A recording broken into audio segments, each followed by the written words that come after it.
Hello, everyone. My name is Margot. I'm a senior, like I mentioned, and I wanted to sit, so I hope that you guys are cool with seeing me sit on this piano bench.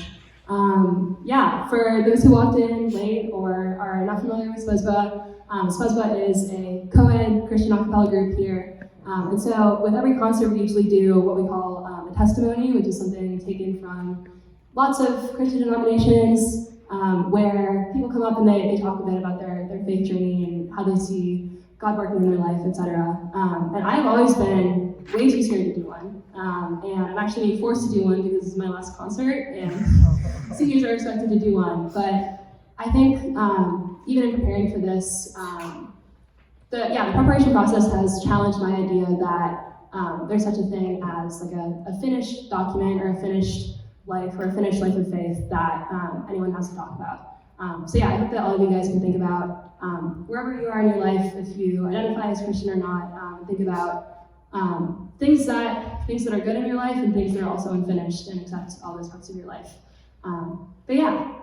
So I guess if I had to pick a word to theme this testimony around, I would theme it around the word providence or prosperity. And this is a word that gets a lot of flack for good reasons in Christian circles, because we have a lot of people saying, if you're healthy, wealthy, that means that God loves you. And if you're not healthy and you're not wealthy, that means that God doesn't care about you.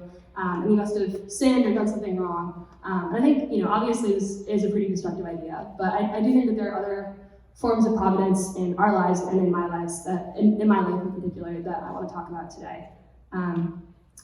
So providence, not in the sense that you get everything that you want, but that you get what you need, is what I want to theme this testimony around. One form of providence in my life has been this a cappella group. I think you guys knew I was going to say that. But just to tell a bit of the story of how I ended up in SBSB, when I was 17 years old, so it was before my 18th birthday, because my birthday is in May, I stayed with Taylor, who is sitting over there in the second row, for an interview weekend, and she mentioned that she was in this Christian a cappella group, and I was like, oh, that sounds interesting, I'm not really sure, if I identify as Christian though, I don't really know, if I would get into the group, but I had a great weekend with Taylor, and then I ended up committing to Duke, and attending a cappella O show in the fall, and Taylor had a solo, and so I was walking up to the SBSB booth, expressly just to say, hi to Taylor and say good job on the solo, but somehow got wrangled into signing up for an audition.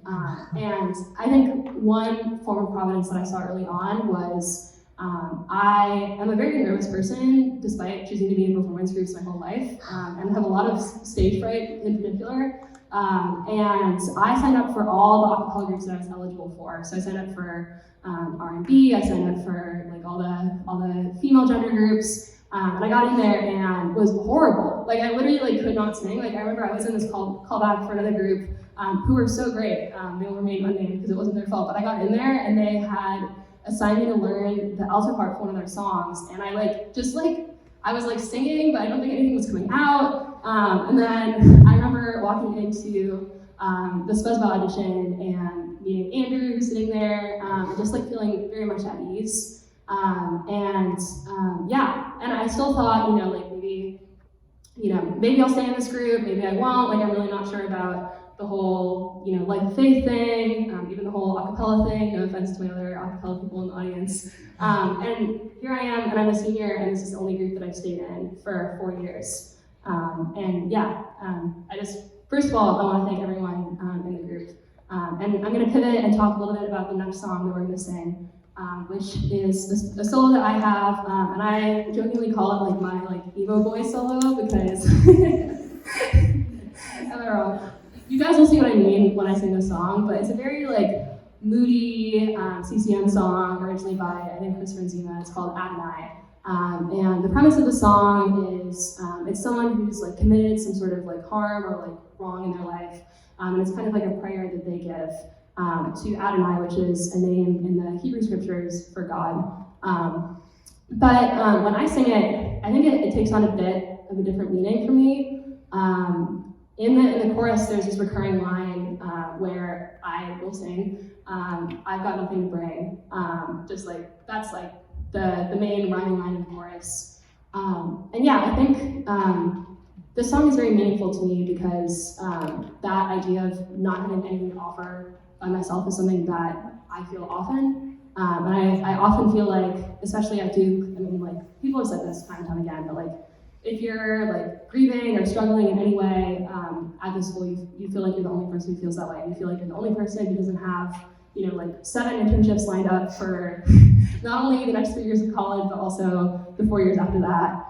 You feel like, you're the only person who's suffering in any way. But yeah, I think in general, I think about something that one of my friends says often, which is don't make yourself the exception to the world, and don't make yourself the only person who doesn't deserve dignity, who doesn't deserve love, who doesn't deserve acceptance. And so I think about how I'm about to sing a solo, and I'm standing up there, singing my little melancholic part, and then in the second half of the song, I get a duet partner, which is Allison.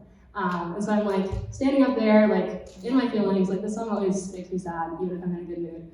And like, yeah, I mean, like portraying this person who is very alone and is really going through something, and then someone comes up and is able to harmonize with what I'm doing, and is able to kind of like puncture that solitude. And so when I think about my 4 years in this group, I think about God using these people to get to me in my loneliness and to puncture that loneliness. I don't know why I like that verb so much, but that is the verb that I picked. And I think especially about the 2 years of COVID that we had that is still ongoing, but especially my junior year, which was full of a lot of challenges. And I think about how important it is to have people who will meet where you're at. You guys have been here for late nights, early mornings, stress, heartbreak, everything. And when in that song I sing, I have nothing to bring, I think sometimes that means that there are things that I need to accept and love that I need to accept from this group and from everyone. But this is our concert, so I'm going to talk about this group. And I think that, that is grace, is realizing that sometimes you may not have anything to bring, and that is fine because you don't need to bring anything. And you can accept the love that you always already deserve without needing to earn it. So that to me, to circle back to the noun that I threw out at the beginning, is the real meaning of providence and prosperity, is knowing that you can accept love the way that you are, and you don't need to change, and you're not the only person who feels like they shouldn't be able to accept love, but that only means that you need it more. I don't know, this feels a little silly, but I have this quote that I wanted to read, which I am in a class on 20th century philosophy, and this is a quote from a philosopher named Stanley Cavell, who I think is great. I don't know if anyone has read his work before, but it's a quote about, I'll read it and then I'll talk a bit about it. This is from one of his books, and we can also say, when you say, "I love my love," the child learns the meaning of the word love and what love is. That, what you do, will be love in a child's world. And if it is mixed with resentment and intimidation, then love is a mixture of resentment and intimidation, and when love is sought, that will be sought. When you say, "I'll take you tomorrow, I promise," the child begins to learn what temporal durations are, and what trust is, and what you do will show what trust is worth. When you say, "Put on your sweater," the child learns what commands are and what authority is. And if giving orders is something that creates anxiety for you, then authorities are anxious, authority itself uncertain. So when I think about this, I think about how every situation that we're in, every organization that we might join, is kind of like almost a laboratory, to use a scientific metaphor, to learn about love and to learn about how to treat each other. And I think about the way that this group has really been one of the places where I've learned to love and be loved, and to be in good relationship with others. If I can leave you guys with anything from this testimony, it would be to think about every situation in your life, every day of your life, as any chance to learn more about love and to learn more about yourself, and to see what you can do to be that person who might work through God and have God work through you to help someone else in their loneliness. Thanks.